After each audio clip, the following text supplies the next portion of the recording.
2000 жылы менің балам ауырып, 10 айлық бала алдарынан бірдей кетіп ауырып, біздер сол аудандық ауруханаға жаттық. Содан бала жайлы жақсы болған сияқты болды. Сонымен больницадан шығып келгеннен кейін тағы 2-3 күн өтпей қайтадан бала тағы сондай болып ауырып, сол шын айтқанда басым қатып кетті. Балам ауырғасын, соны құрдасым бар еді, Зейнегүл деген.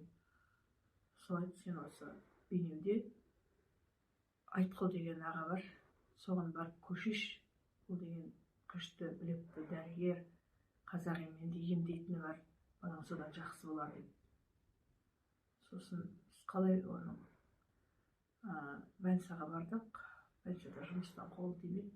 Сосын үйіне баруға тура келді. Енді қалай барамыз, танымаймыз деген кезде Сұңғаттың бапасы қайнағам, мен ол кісіні танимын, жақсымен барып сөйлесіп көрейін деп бізді алып барды сол үйге. Сосын бардық, сол аудандық аурухананың қасында тұрады екен. Сол үйге барғаннан кейін баланы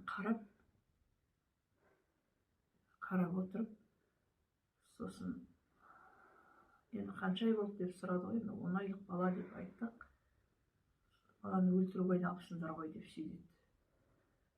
Сосын өзі сол қарап отырған кезде тұрып кетті де барып бөлмесінен құйттай ғана күміс тиын алып келді.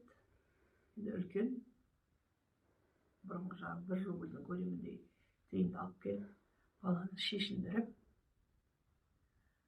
баланы жаңағы қазақша қиып беріп, қой ауруын қиып берді.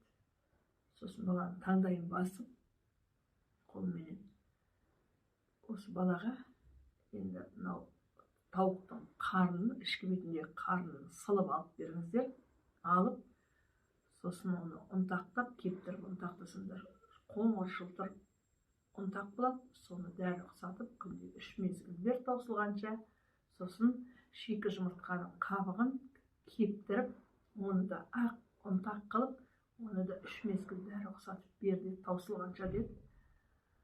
Сосын тауықтың сорпасын бер деп сөйлеп жіберген. Сол кісіге құдіретінің күштілігі сондай. Сол кісіге барған кезде мана ақтарып қайта-қайта алдарынан бірдей кетіп жатқан баланың бірінші құсығы тиып, сосын іші өте азайып, сол бас аяғы бір күнде баланың бері қарап, бұл балам қазір кейіннен сол